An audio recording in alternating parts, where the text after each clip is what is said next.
check it out. Welcome back. On September 9th, 1975, American TV audiences took their first peek inside one very peculiar classroom, where a wisecracking teacher and an irresistible band of misfits broke every rule.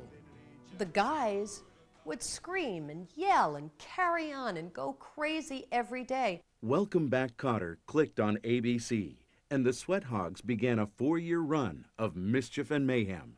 They were an undisciplined lot. They really were just outrageous. I couldn't believe it. But the series sparked controversy from day one. We've been banned here and we've been banned there. Anybody got any ideas? And the cast received anything but straight A's. We were basically at war for the whole time the show was on the air. In the next 2 hours, we'll go back to school with a probing look at a television classic and the unique cast of characters who influenced a generation of teens. There was Juan Luis Pedro Felipo de Huevos Epstein and Freddie Boom Boom Washington.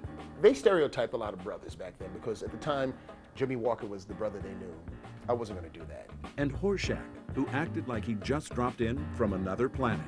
Hello, how are you? My name is Arnold Horshack. And finally, there was the undisputed leader of the pack. But even a clever concept and a talented cast could not stop a bitter battle for creative control.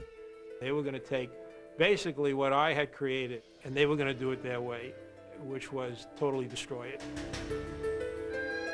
Then came the dreaded Kotter curse. I didn't know where the next dollar was going to come from. It was hard for a lot of us to get away from the stereotypes that we were labeled as. Put on your bell-bottoms and take a stroll back to the 70s. This is the story of Welcome Back, Kotter, the true Hollywood story. The dream of being one of them. From life's ambition was to be a star. Never recover from the public scandal.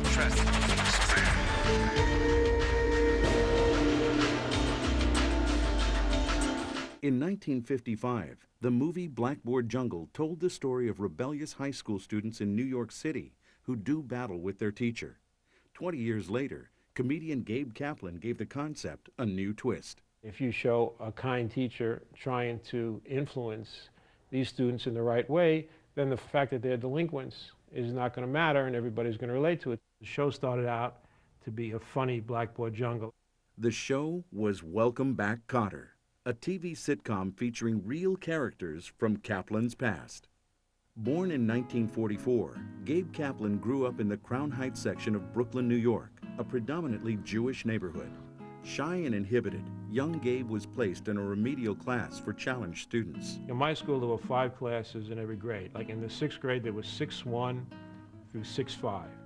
Now, 6-1 were the brightest kids in the 6th grade on down to the 5s. Now, I was always in the 4s, which was next to the dumbest. Actually, the 4s were the dumbest because the 5s were like the criminals.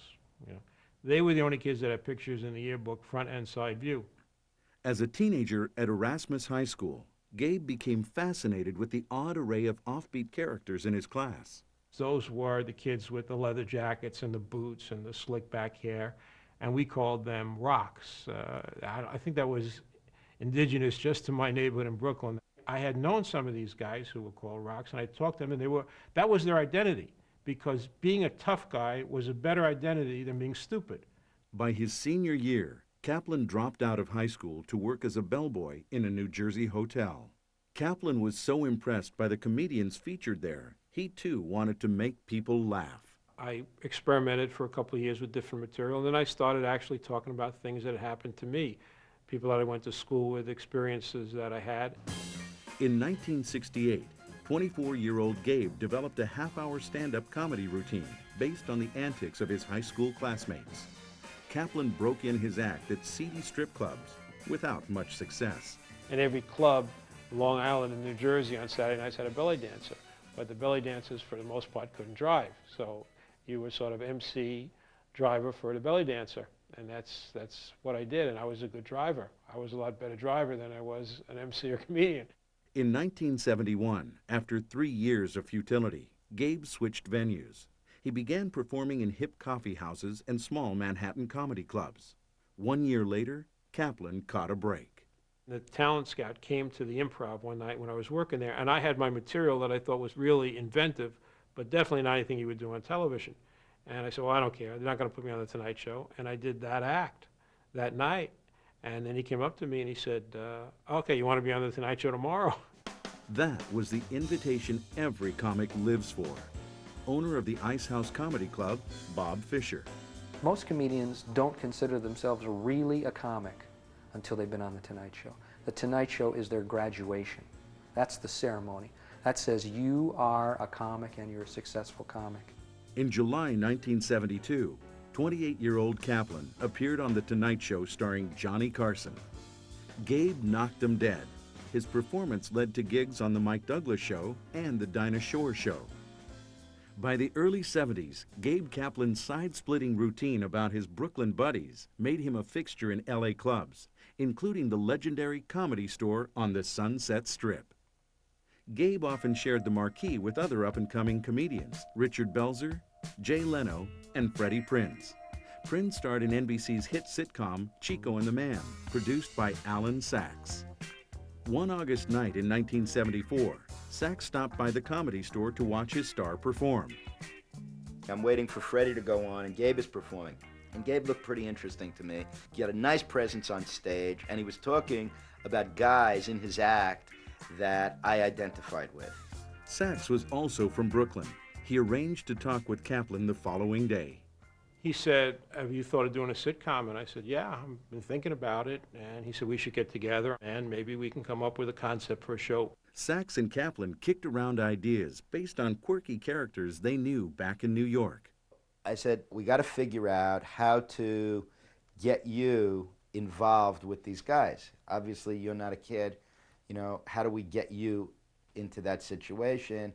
And I got lucky, you know, somehow, you know, the cosmos opened up, an energy thing came into me, and I said, you should be the teacher. And he said, yeah, I like that. Sachs took the idea to his colleague, James Comack, whose company co-produced Chico and the Man. Alan showed it to Jimmy Comack, who said that this was the worst idea he'd ever seen. And how can you make a funny Black Boy Jungle? It's ridiculous. In Comack's own words, he said, this is the worst idea for a show I've ever seen in my life.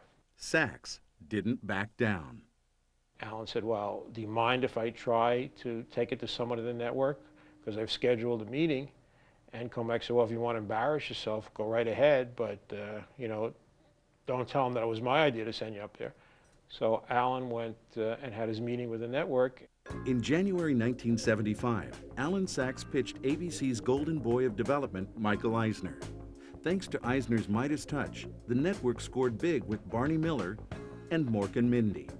Sachs and Kaplan called their proposal Kotter.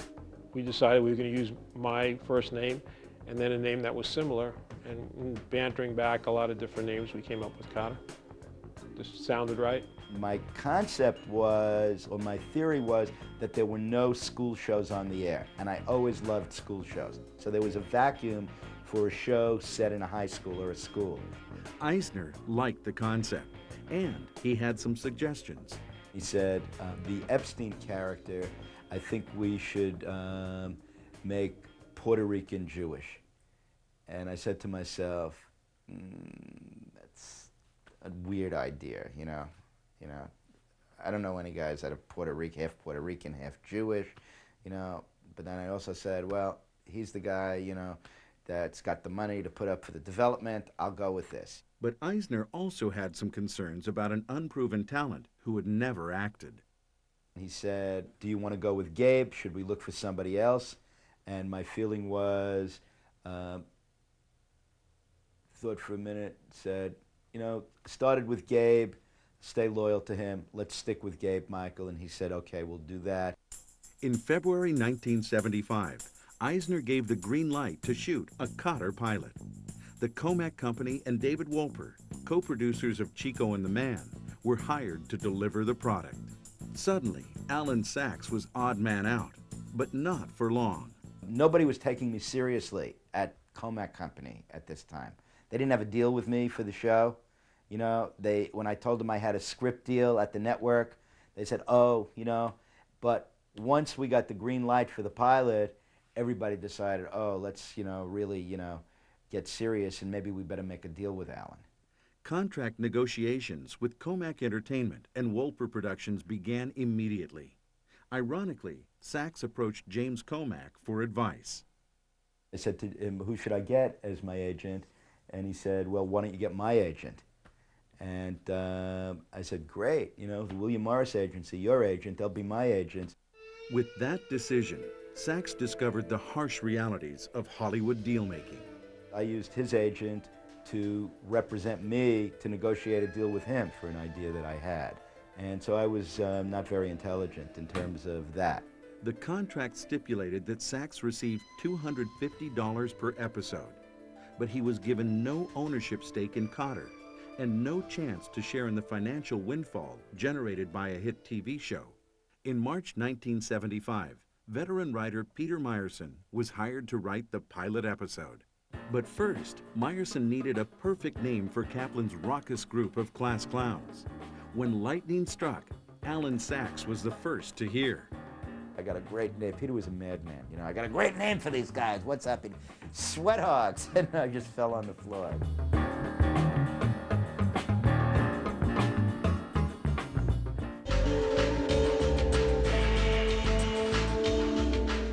In the spring of 1975, executives with ABC approved production of a sitcom pilot called Kotter, about a ragtag collection of students who wreak havoc on their teacher. The concept was simple, but getting the show off the ground was another story. Soon after the pilot for Kotter was given the go-ahead, casting for the show began in Los Angeles. Executive producer James Comac and co-creators Gabe Kaplan and Alan Sachs were on the hunt for 4 young men to play unruly high school misfits known as the Sweat Hogs. First up was Lawrence Hilton Jacobs, a 21-year-old African-American actor and dancer born and raised in New York City. Lawrence's big break came with a powerful performance in the 1973 film Claudine, in which he played a militant young man starring opposite Diane Carroll. The exposure won him the lead role in the film Cooley High. Hilton Jacobs shined as Cochise, a free-spirited high school student from Chicago's inner city. In late 1974, just prior to the theatrical release of Cooley High, Lawrence was invited to audition for the role of Freddie Washington in Kotter. The talented performer knew exactly what the character should and shouldn't be. They stereotyped a lot of brothers back then because at the time, Jimmy Walker was the brother they knew. And he was dynamiting all over the place and, talking like this and doing all his this and that. I wasn't going to do that. And that's not, the way I saw it. When the call came, Hilton Jacobs was ready. I just felt I should know the lines. Why? But I just felt that. So I started memorizing them. And I was on a red-eye flight. I got into New York City at about 6:37 in the morning. They called me at 9:30 to say, can you be down here at 11 a.m. to screen test? So, so I went and I was ready though. Lawrence nailed the audition and landed the role of Freddie Washington. Meanwhile, the search for the other 3 Sweat Hogs continued. Casting director Lynn Stallmaster tested a bevy of young hopefuls. Lynn came in and he said, there's a guy outside that you're really going to dig. And I said, okay. And he brought in Travolta. Travolta was 19-year-old John Travolta, a 6-foot-tall Irish Italian born in 1954 in Perth Amboy, New Jersey. As the youngest of 5 talented children, acting was practically in Travolta's genes. Biographer Martin Grove. His mother taught acting and dance and things like that, so he was exposed in some sense to it through her. In 1969, at the age of 15, John was shipped off to Danville, Kentucky, where he spent his summer working at the area's famous Pioneer Playhouse. The aspiring actor built and painted sets until he landed a small part in one of the theater's productions. The handsome teenager found his calling. Travolta then had a heart-to-heart talk with his father. I recall him telling me that talking to his father, he had said that the deal was that he could drop out of high school if he could support himself by being in show business. 16-year-old John accepted his father's challenge and found an agent. His management at the time understood that the first thing they had to achieve was to get this kid some money, and so they put him in TV commercials. Da, da, da, da, da, da, da. I am stuck on Band-Aid bread, 'cause Band-Aids stuck on me. By 1974, Travolta moved from TV commercials to Broadway, playing Duty in the popular musical Grease. Even though it was far from a starring role, it showed he was employable. It showed that he could find work. John honed his skills in both singing and dancing. He then made the leap from stage to screen. John, after he was on Broadway in Grease at the age of only 18, had gone to New Mexico to make his first movie, which was The Devil's Rain. Not a big movie and not a big role for him, but still a movie. When he came back from that, his name was submitted to Jimmy Comack. Travolta auditioned for the part of sweat hog Vinnie Barbarino, a character inspired by a New York ruffian known to producer Alan Sachs. The character that Vinnie Barbarino was based on was the first guy that was whacked by Sammy the Bull. It was a guy named Joey Colucci, who was really the image for the Vinnie Barbarino character. He was tough, he was good looking, he was what, where, who? Travolta had just the right swagger to play Vinnie. He had a certain charm, he had a laugh, a twinkle in his eye, you know, a tough guy look, a lot of different balances. There was definitely an aura about him. John Travolta auditioned in Los Angeles, and everybody liked him, and everybody thought that he has a real good shot of being Barbarino. Comack was great at casting. He saw all this potential in John Travolta, and he turned out to be right. 2 down, 2 to go.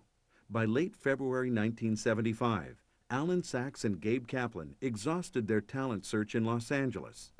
The producers then flew to New York to look for a couple of offbeat actors to play Juan Luis Pedro Filippo de Huevos Epstein and Arnold Horshack.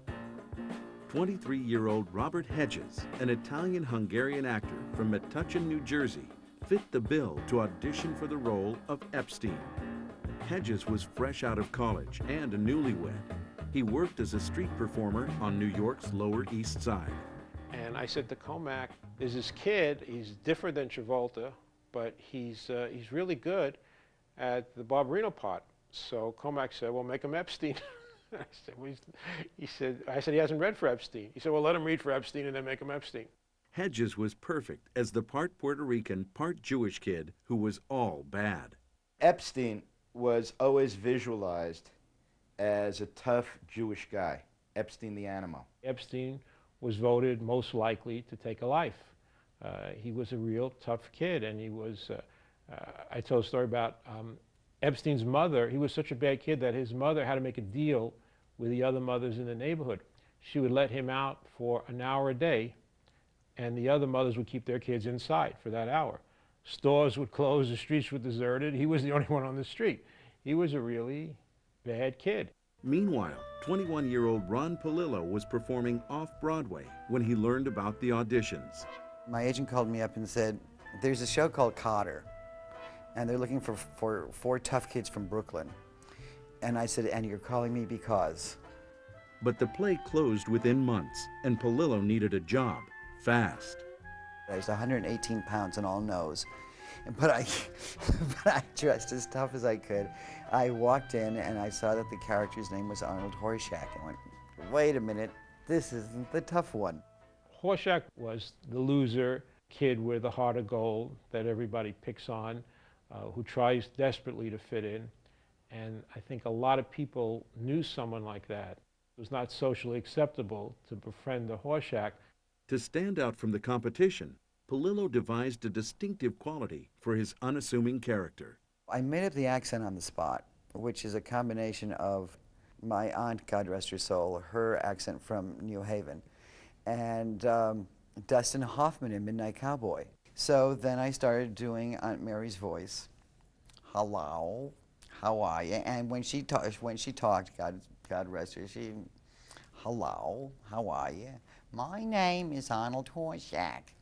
And because when they made me, they broke the mold. And that terrible laugh came out. As soon as Ron walked into the office and said, hello, how are you? I'm Arnold Horshack, we knew that that was Horshack. It was much better than anyone we had seen in California, and I felt real comfortable about it. Alan felt real comfortable about it, and then Comack liked him.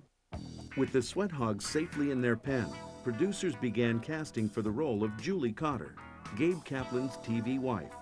26-year-old Marcia Strassman desperately wanted the role. I read it, and I thought, oh my God, this is my part. It was me. I mean, she talked like me. She was smart. She was funny. She loved her husband. It was just me. Strassman seemed to have all the right stuff. At the age of 15, she replaced Liza Minnelli in the Broadway revival of Best Foot Forward. And by the age of 21, Marcia appeared on the popular CBS comedy MASH. But casting director Lynn Stallmaster had other ideas. The casting director, he said, no, she's not right for it. And they wouldn't see me. And they wouldn't see me, and they wouldn't see me, and they wouldn't see me. It was a really good part for a young actress. The wife was in maybe 40% of the pilot. She had good stuff to do. She was supportive of her husband. And a lot of actresses wanted the part. Including Donna Mills and two actresses who later became famous as Charlie's Angels, Farrah Fawcett and Kate Jackson. I was getting more and more frustrated not being able to get in for this part because I knew I was right for it. Strassman refused to give up on the audition, and with one call to her agent, the actress took fate into her own hands. I said, find out what time. So he finds out what time, calls me back, he tells me, I said, okay, thank you. He said, what are you going to do? I said, never mind. In February 1975, Strassman showed up at the audition determined to win the role. She asked for executive producer James Comack. I go to the receptionist and I say, well, when there's a break, would you tell him I'm out here? And he happened to just come out before she told him. And he looked at me and he said, why haven't you read for this part? And I said, well, that's why I'm here. I said, they wouldn't let me. And I read for it, I tested, I got it.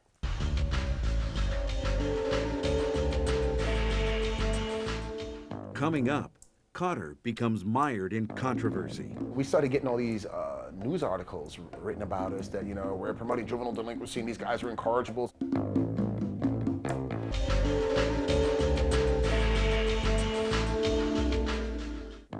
By the spring of 1975, the future of Kotter hinged on the success of the pilot episode. But dead ahead, trouble was lurking. To protect their investment in Kotter, executives with ABC signed the actors to long-term contracts, 5 years to be exact. On March 10, 1975, Gabe Kaplan, John Travolta, Ron Palillo, Robert Hedges, Lawrence Hilton Jacobs, and Marcia Strassman all signed on the dotted line. The cast then began 3 weeks of rehearsals to prepare for the pilot episode. Not nearly enough time for the rookie of the group, Gabe Kaplan. It was very difficult for me because I had never acted before. I had just come from being a stand-up comedian, and they had never done comedy in front of a TV audience. And I was very concerned about everybody's material and that everybody would be funny. Gabe, I always called him the extroverted introvert. He'll come out in his word, but then he'll just close back in. We were guys that came from the theater and film work coming to a sitcom. So it was a lot of different personalities to blend. Like Kaplan, Hilton Jacobs drew on some memorable people from his past to define his character. What started happening with my creation of Freddie Washington was I started using elements of Friends. A friend of mine, Bobby Messam, talked with his hands, and he talked like that a lot. So my voice started to get up a little bit when I would do him, and then my friend Alonzo was always humping over, so I got this going. And I would get that, I don't know, the rhythm just kind of came together. I just grabbed pieces of everyone. The characters evolved during the rehearsal, and so did the story. In the original pilot, Bobby was literally picking up desks and going like that, and saying that that's what they were going to do to the teacher's head. We did play it real straight and real hard. We had all the network people there, so we thought, yeah, we got them. And the next day they came back, they said, we think we're going to fire these guys, because this is not funny. We didn't know we were supposed to be funny. So we learned in that little bit of time to get it together and loosen up and try to come off being a little looser. On April 10, 1975, the 22-minute pilot episode of Kotter was taped before a studio audience. Ironically, just moments before the cast was introduced, seasoned actor Ron Palillo came down with a case of pre-show jitters. I was way nervous. I got to know intimately the inside of the toilet that was connected to my dressing room. Travolta was also nervous. especially when he walked onto the set. John came out, every kid in the audience, particularly all the girls, they went crazy like the guy was a star. Nobody knew who he was. And they went, you know, we all looked at each other and said, whoa, this guy, this is going to be really something. I turned around and looked at Jimmy and said, you got the next David Cassidy.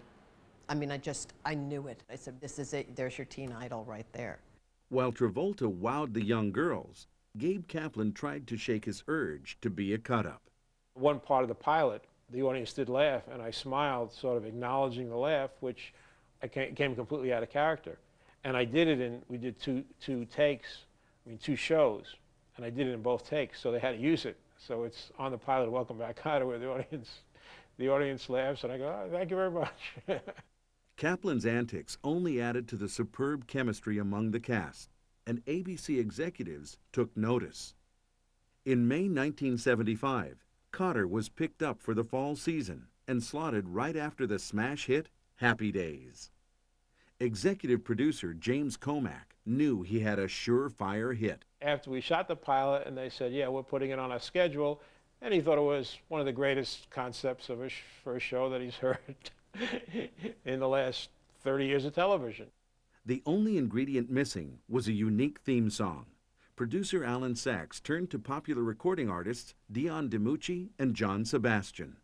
DiMucci, lead singer for Dion and the Belmonts, struck gold in 1964 with the hit single Run Around Sue. Sebastian was a former member of another popular 60s band, Lovin' Spoonful. He wrote the group's biggest hit, Do You Believe in Magic? Dion, great doo-wop singer. John added a Lovin' Spoonful. So we had two good, music rockers writing songs. Weeks later, Dion penned his version of the Kotter theme. Brooklyn took him looking good. He's back in his old neighborhood, teaching at his old high school and whether he could have been someone special in some high position, elected, respected, not in this condition. Kotter, you're a man, and when you dream of far-off land, well, underneath it all, you know, we need each other. Then, John Sebastian took his best shot. I knew that the song was coming from the Sweat Hogs. And this premise was very clear that the teacher is coming back to the same school at which he was a sweat hog. When I wrote the song, I really was thinking that it was coming from those guys. In July 1975, Sebastian delivered his version of Kotter's signature tune to the producers. Damn, John, you came up with a song called Welcome Back. What's that have to do, with the title of the show? And then, but it had to do with the theme of the show. And we'd already shot the show, so we couldn't change. So we took the name Kotter and Welcome Back and combined it to Welcome Back Kotter, the whole sentence. Welcome back, Kotter. We elected to go with John's song. Sebastian's catchy jingle was soon heard on radio stations across the country. By August 1975, Welcome Back landed on retail shelves. The launch of the TV series was still weeks away. The record took off. That song blasted to the top of the charts, became #1 in like 2 weeks. Every time you turned on a radio, you heard John Sebastian singing Welcome Back. Welcome back to that same old place that you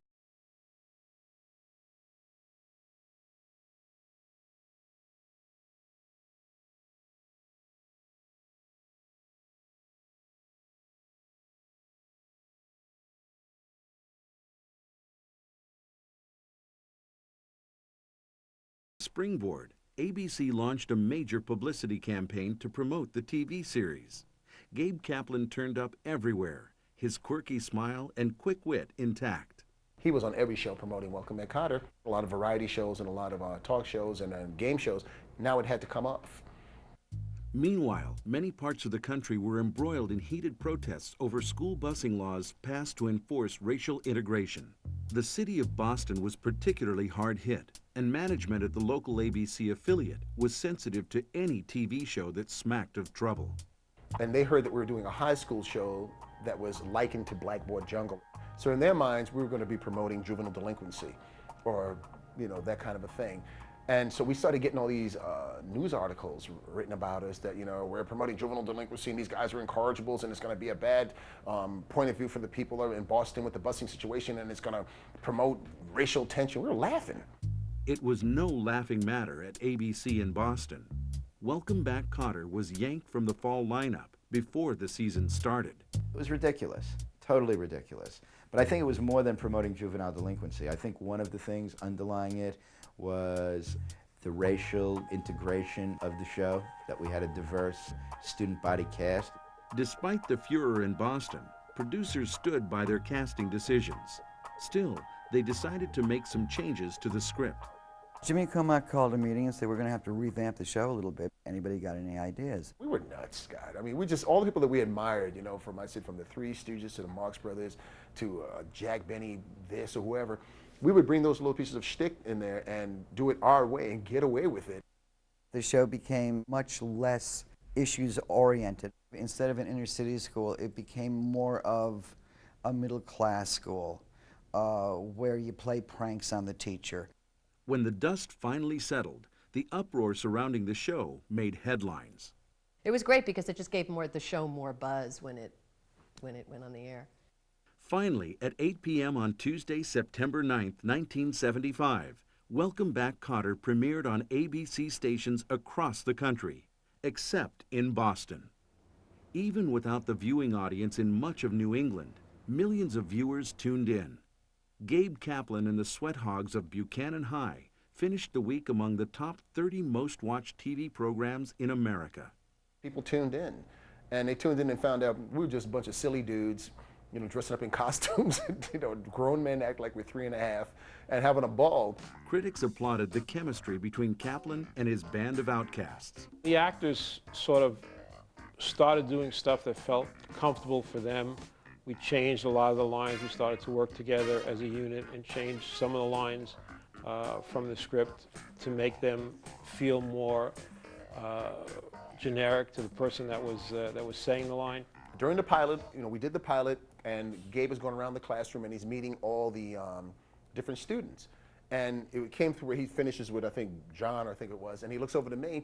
And I had nothing to say, so I just got up and said, "Hi there." And he got this big laugh. And that became a staple of me saying Mr. Kotter. I don't know where that came from. I just did it one day. And so they started writing it in. The day after the show premiered, the Sweat Hogs were on their way to TV immortality. We were desperate. We met, we saw each other, we said, this is our break, we have to become brothers. We chose to be together, not consciously, because of necessity. And that became the key for why we thought the show worked. Over the next few weeks, Welcome Back, Kotter continued to deliver big ratings.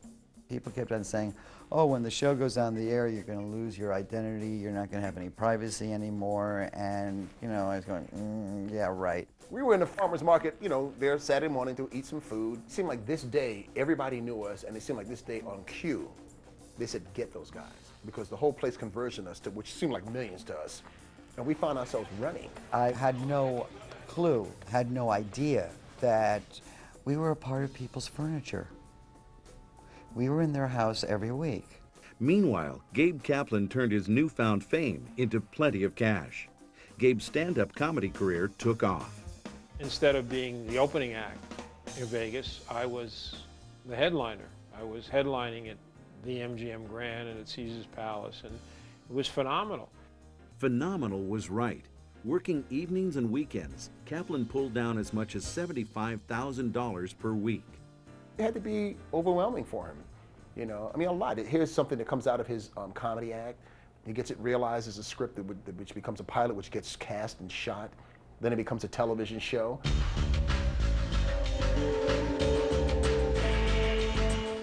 Coming up, Marcia Strassman and Gabe Kaplan square off. If you're not going to use me, let me out. I'll be happy to do other things.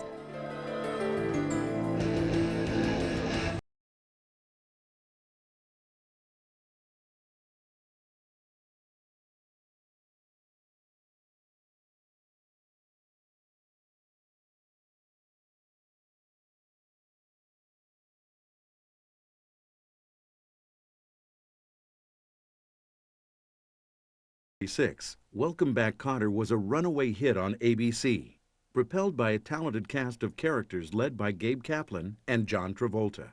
But everyone wasn't smiling on the set, not by a long shot. The sweat hogs of fictional Buchanan High School turned a bunch of obscure actors into the hottest gang in Hollywood.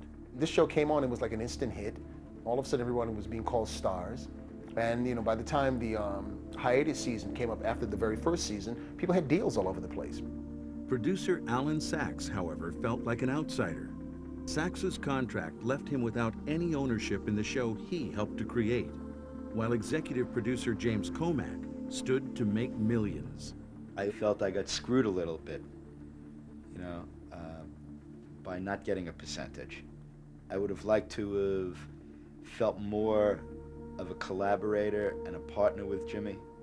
In March of 1976, Sachs announced he would not return for the second season of Welcome Back, Kotter.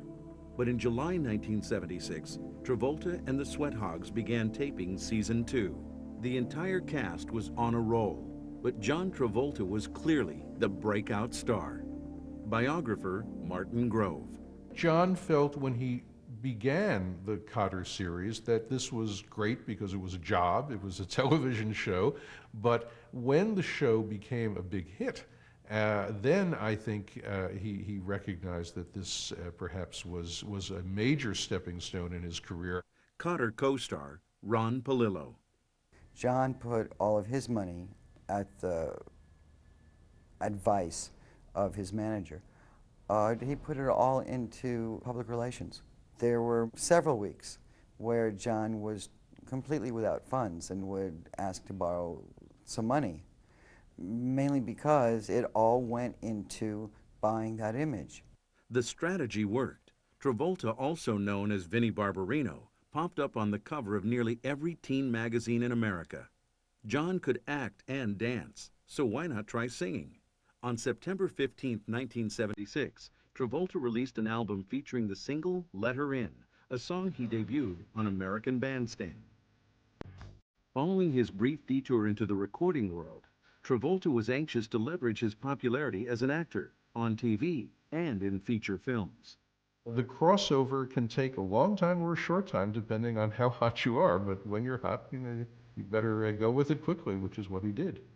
In fact, John's manager negotiated a 3-picture deal with Stigwood Entertainment for a whopping $1 million. The producers of Welcome Back, Kotter knew Travolta was a hot commodity. They agreed to accommodate John's demanding shooting schedule for Saturday Night Fever, the first in his 3-picture deal. The movie was based on a New York Magazine article about the city's frenetic nightlife. But before John claimed his throne, ABC executives cast their hottest talent in a TV movie called The Boy in the Plastic Bubble. The film also featured Diana Hyland. At 40, Hyland was 18 years older than Travolta, but that didn't stop the sparks from flying. He really cared about her, and she the same with he. Forget the difference in age. They really dug each other. They just picked up on each other. They were able to talk to each other, communicate very, very well. And once they got started talking, it was just nonstop. But Diana Hyland concealed a painful secret. For years, she battled breast cancer, and the prognosis wasn't good. It was emotionally very, very difficult for John to deal with her illness because they were very much in love. Despite his internal turmoil and his sudden popularity, Travolta delivered the goods on Welcome Back, Kotter week after week. Co-star Marcia Strassman. He didn't change one iota. He never changed. I think also the more popular he got, the safer he felt with us, because we were there before. So he didn't have to worry why we were there for him now. John Travolta led a hectic lifestyle, and so did executive producer James Komack. In addition to Welcome Back, Kotter and Chico and the Man, Komack was in charge of several other shows, including Sugar Time, Roller Girls, and Another Day. Jim Cox was stage manager on Welcome Back, Kotter.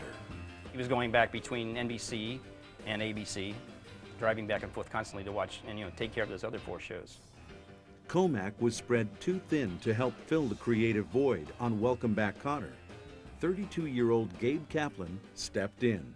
I was very much involved with the actors in rehearsing, and I knew the characters, and they all knew their own characters. Because Gabe is such a quiet guy, I don't really think that people really knew how involved he was. Every day we'd go home, he'd be in the, the writer's pen or the bullpen, whatever you want to call it, and trying to work the scripts out, trying to make it happen. So he was under a lot of, I guess, pressure in a sense. Kaplan's TV wife, 27-year-old Marcia Strassman, only added to the stress.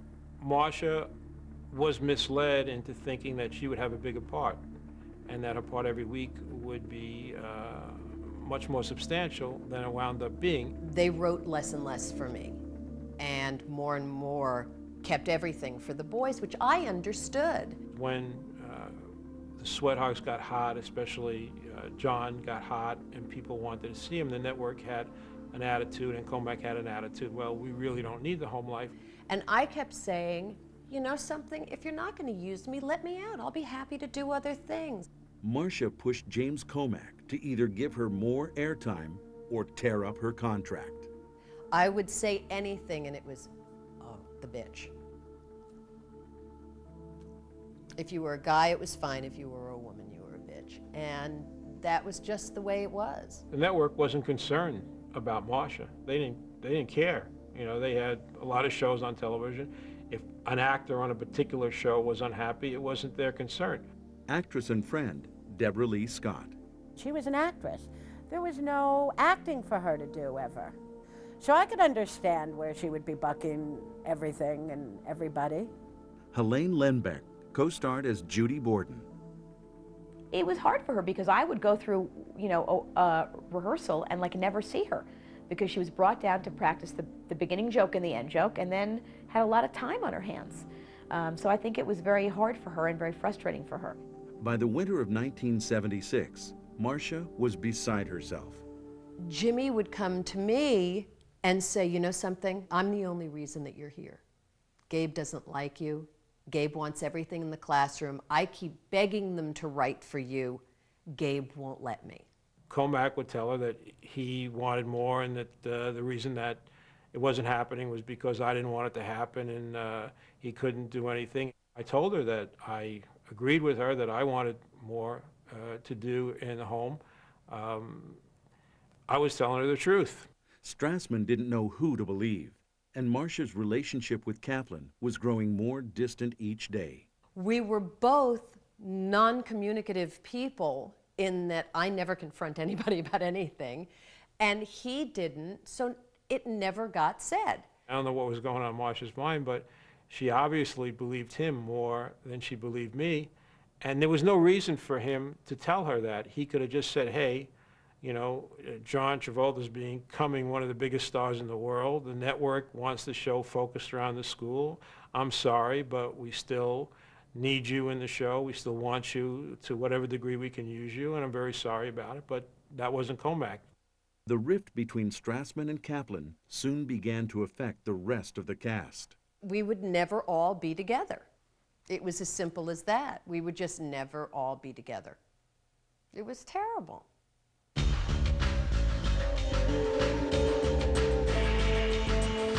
Coming up, tension screwed tighter. We were basically at war for the whole time the show was on the air. Hawk Soup's going late night. Catch our premiere at midnight on Monday and 1 a.m. Tuesday through Friday. You know the times, right around when the buzz wears off.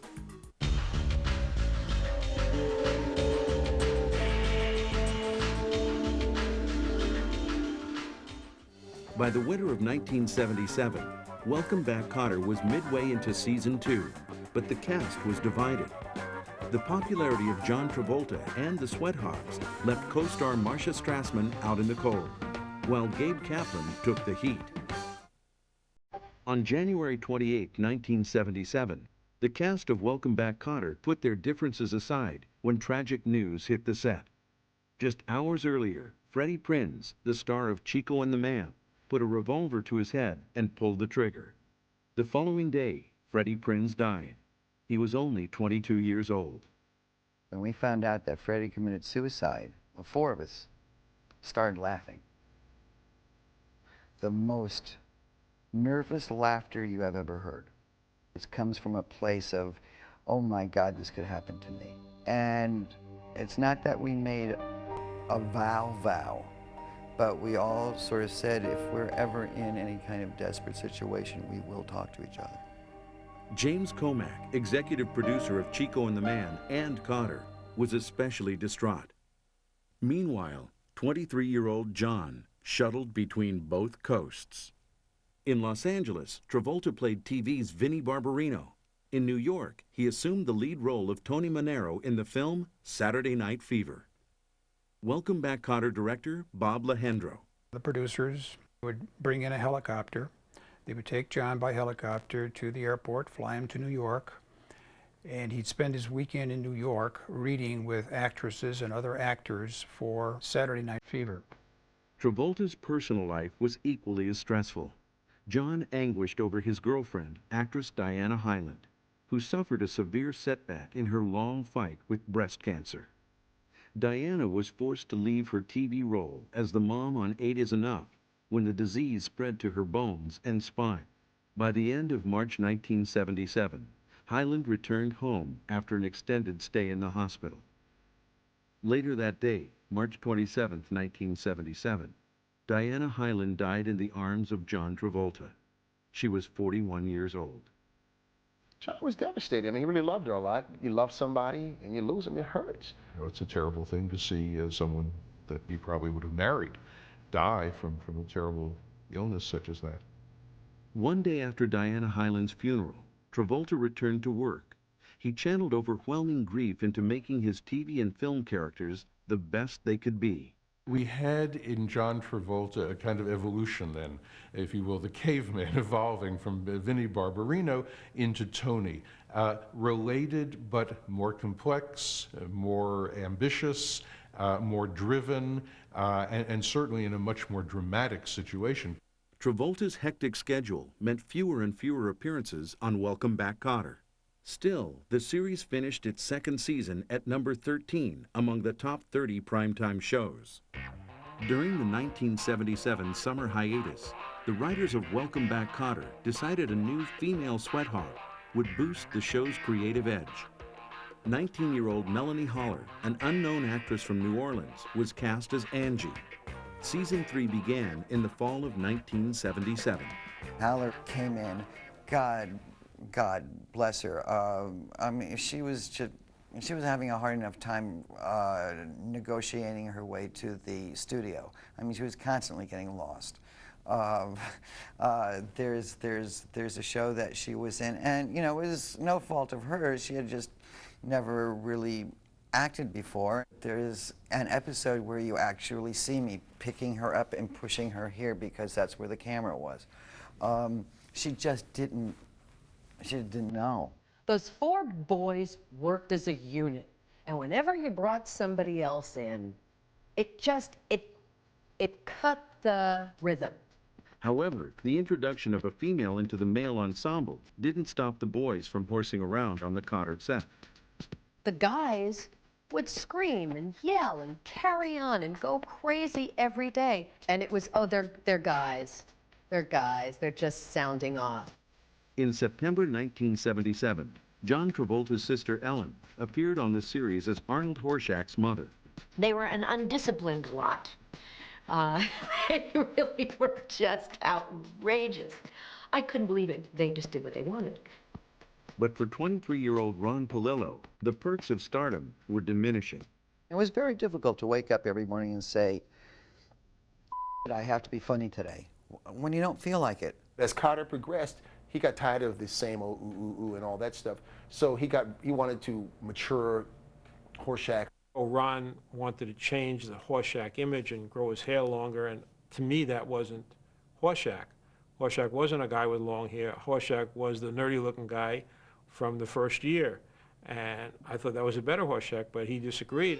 While Palillo fought to transform his wacky character, 28-year-old Marcia Strassman continued to complain about her limited role as Julie Kotter, wife of the Sweat Hog's tormented teacher.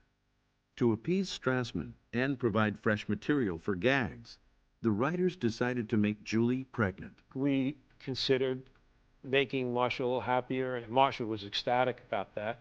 For the moment, Strassman was happy, but that didn't alleviate the tension on the set. Welcome Back, Kotter began to sink in the ratings, dropping from a first season high of number 18 to number 26. Gabe Kaplan and executive producer James Komack were constantly at each other's throats. Stage manager Jim Cox. Gabe was always complaining, always talking to the director that, this joke's bad. Why did he change this? Why did Komack change that?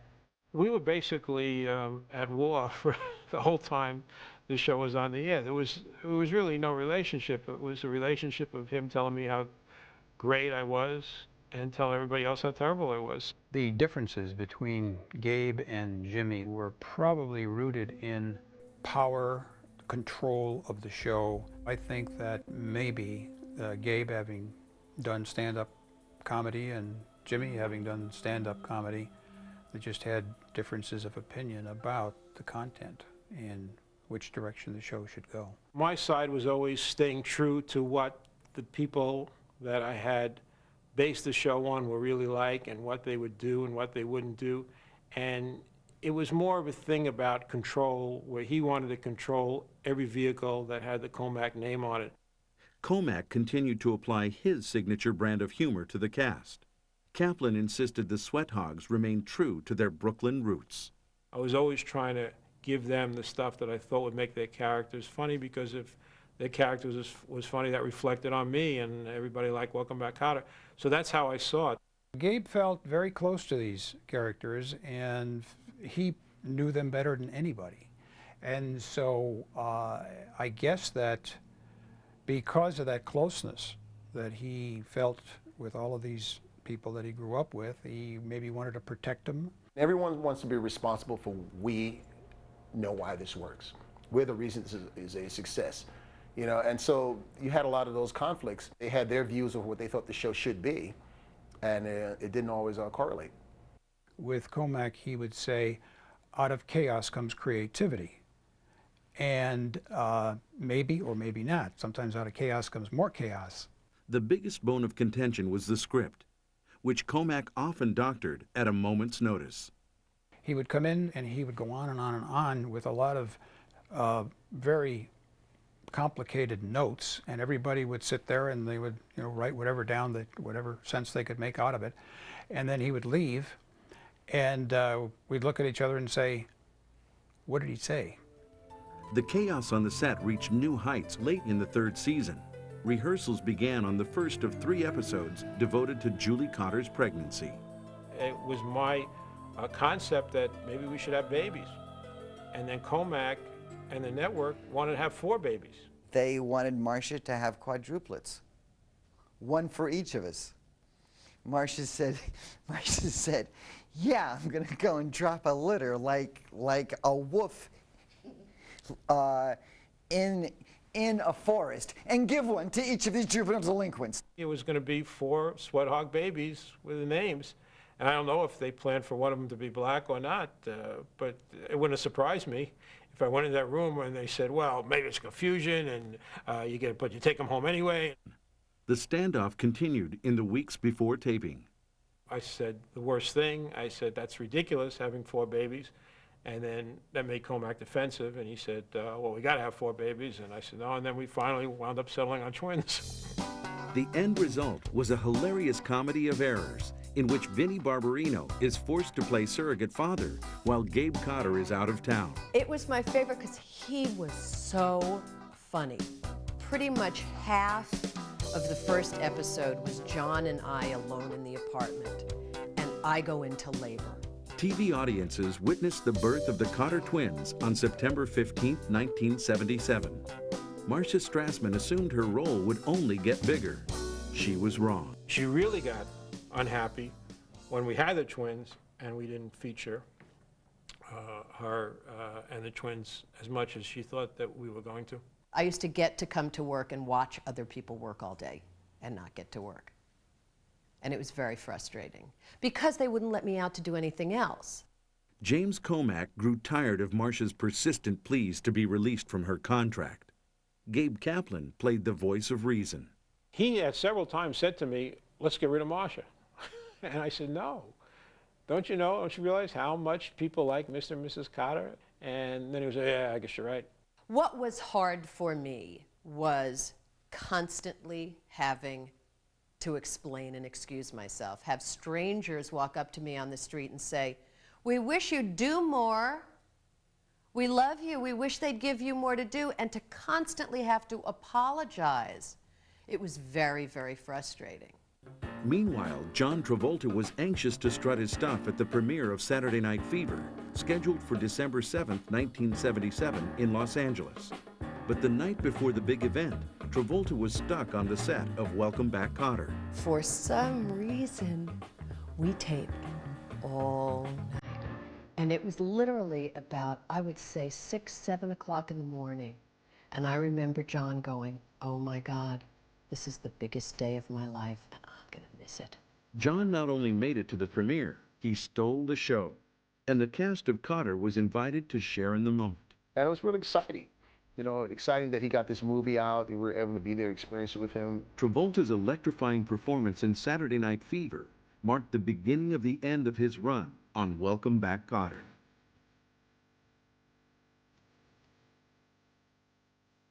Coming up, the final bell rings on Welcome Back, Kotter. And they were going to take basically what I had created, and they were going to do it their way, which was totally destroy it.